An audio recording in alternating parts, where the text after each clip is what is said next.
Custo de vida, emprego e desemprego, cesta básica, tarifas públicas, salário mínimo.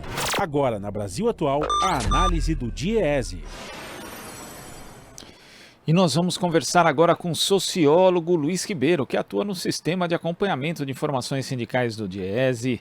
Bom dia, Luiz. Bom dia, Glauco. Tudo bem? Tudo certo, e você? Tudo bem, tudo bem.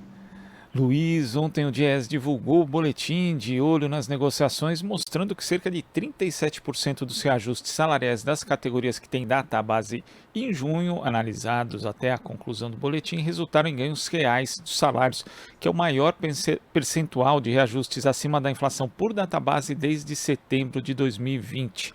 O boletim também mostra que o percentual de resultados em valor igual à inflação ficou próximo a 37%, e os reajustes abaixo da inflação representam 26% dos casos. O que você destaca desse boletim, Luiz? Então, Glauco, esses dados eles mostram uma evolução muito positiva, né? Surpreendentemente positiva, né? Para as negociações de junho, né? Eu digo surpreendentemente porque nos últimos meses a gente vem observando uma certa estabilidade do quadro, né?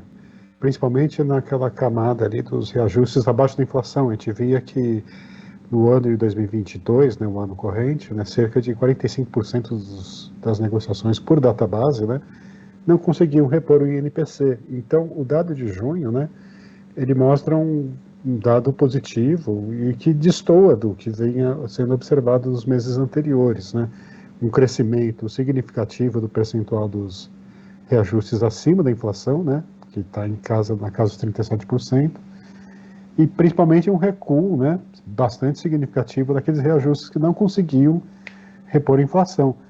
Esse dado é de fato o melhor desde setembro, né, e nós do DIEESE nós começamos a estudar um pouco, a tentar verificar por que essa mudança, né, o que houve de significativo, né, que implicasse nessa mudança, né. A primeira conclusão que nós chegamos é que é um dado, em primeiro lugar, é um dado preliminar, né? É um dado das primeiras,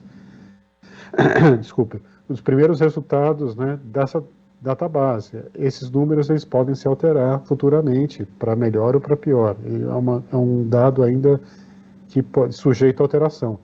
Mas a principal explicação que a gente encontrou é que na database junho, a que nós estudamos, há uma maior participação das negociações do comércio e da indústria, assim como das negociações da região sul. Então, essas negociações no comércio, na indústria e as negociações da região sul, como elas a gente vem observando nos meses atrás, nos meses anteriores, que elas têm desempenho melhor, pelo fato de elas estarem mais presentes agora em junho, elas podem ter puxado para cima a média, né? Ter melhorado os resultados. Agora também existe um outro fator aqui que é a questão da queda no valor do reajuste necessário, né, observado em junho. Isso também pode ter tido uma contribuição, porque observando aqui, Luiz, nós tivemos 11,92%, né, em julho, 11,90% em junho, né, do INPC acumulado, que é uma queda em relação a maio, que foi 12,47%. Isso também pode ter auxiliado, facilitado um pouco as negociações nessa database específica? Exatamente, muito bem destacado, Glauco, porque a gente vem observando que, apesar da conjuntura ruim, os sindicatos têm feito frente a essa conjuntura, né?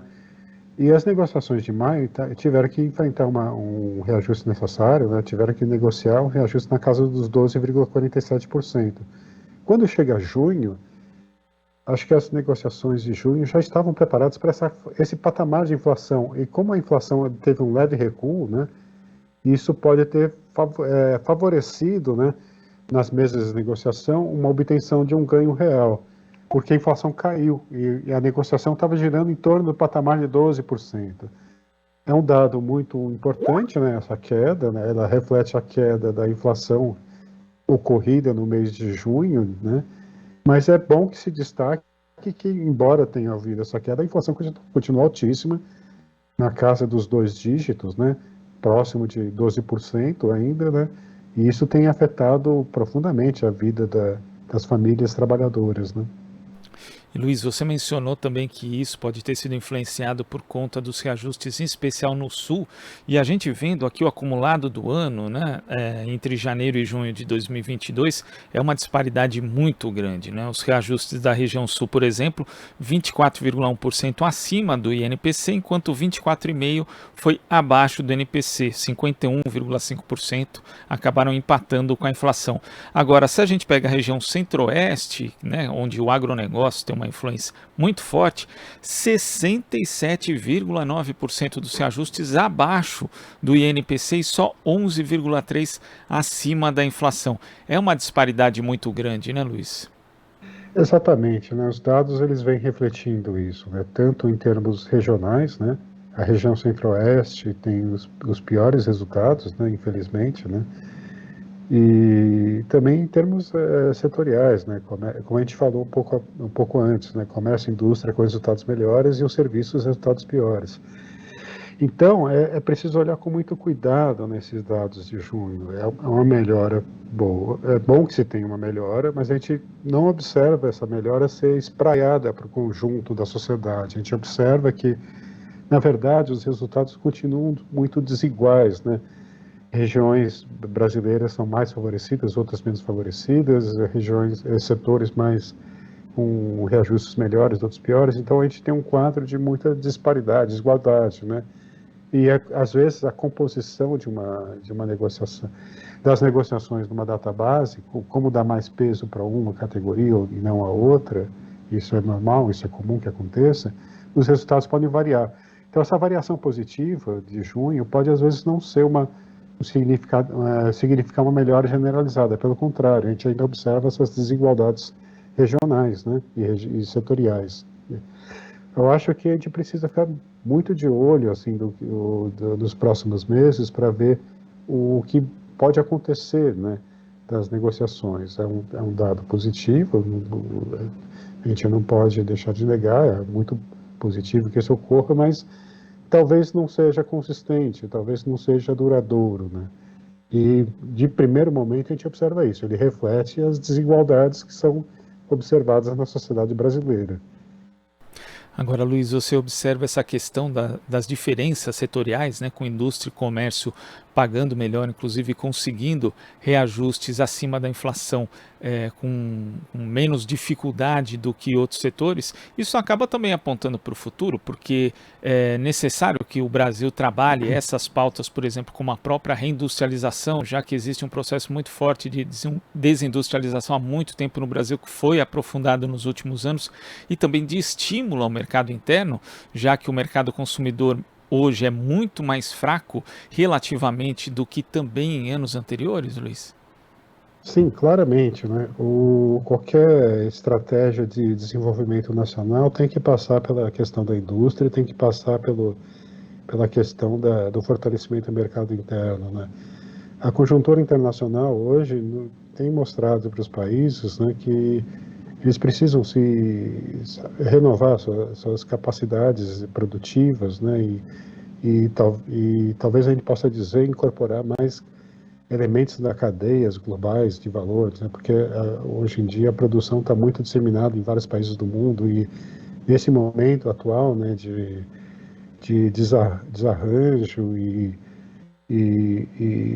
por exemplo, acirrada pelos conflitos, né, é um país que não investe na sua própria indústria, não investe no seu mercado consumidor, e investir no mercado consumidor é melhorar a renda da classe trabalhadora. Um país que não tenha isso como meta, ele está muito vulnerável e fadado talvez a esses picos assim eventualmente picos de crescimento que não são sustentáveis no tempo. Um desenvolvimento evidentemente sustentável, ele passa por essa questão. E a gente observa, né, nas negociações coletivas em específico, as negociações da indústria acabam sendo meio um carro-chefe, porque são setores muito mais organizados, são setores que geram a riqueza, né, os demais setores eles distribuem, eles participam da riqueza, né, gerada pela indústria, né, mas é um setor dinâmico que tem condições de sustentar um desenvolvimento nacional, inclusive trazendo juntos as categorias do setor do comércio e as categorias do setor de serviços. Nos serviços, em especial, a gente observa resultados, assim, comparativamente com os outros, piores, porque são categorias que atualmente, são muito vulneráveis, né? Os dados de emprego, por exemplo, que mostram uma ligeira retomada, assim, da contratação, geralmente são no setor de serviços, empregos extremamente precários, né? E trabalhadores que estão desprotegidos por sindicatos, né? E esses são os trabalhadores que não conseguem a recomposição salarial, como a gente observa e vem observando nos últimos meses, né, Glauco? Inclusive, o setor de serviços é bastante distinto entre si, né, Luiz? Porque tem aquele que é mais ligado à indústria, tem o outro que é ligado ao agronegócio, aquele que se relaciona mais ao comércio. Então, dentro de si também, do setor de serviços, há muita disparidade entre uma área e outra. Sim, é evidente, né? Você pega desde trabalhadores em processamento de dados, ou toda a categoria dos bancários, que é uma categoria extremamente organizada nacionalmente, que tem uma pauta de negociação, um calendário de negociação que ocupa o ano todo, sabe? São categorias muito organizadas, né? E, por outro lado, você tem setores que têm uma dificuldade intrínseca de organização, dadas as suas características de contratação, dadas as características de desempenho do trabalho, né? A fragmentação da categoria no Brasil. Então, o setor de serviços é isso.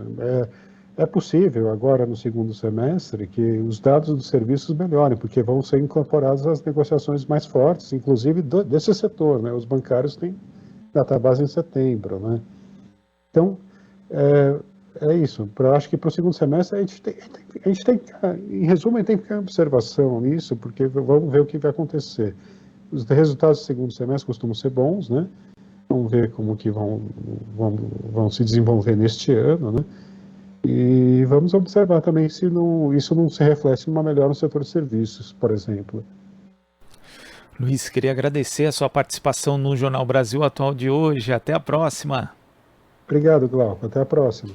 Conversamos aqui com o sociólogo Luiz Ribeiro, ele que atua no sistema de acompanhamento de informações sindicais do DIEESE. E agora nós vamos para um rápido intervalo e voltamos já.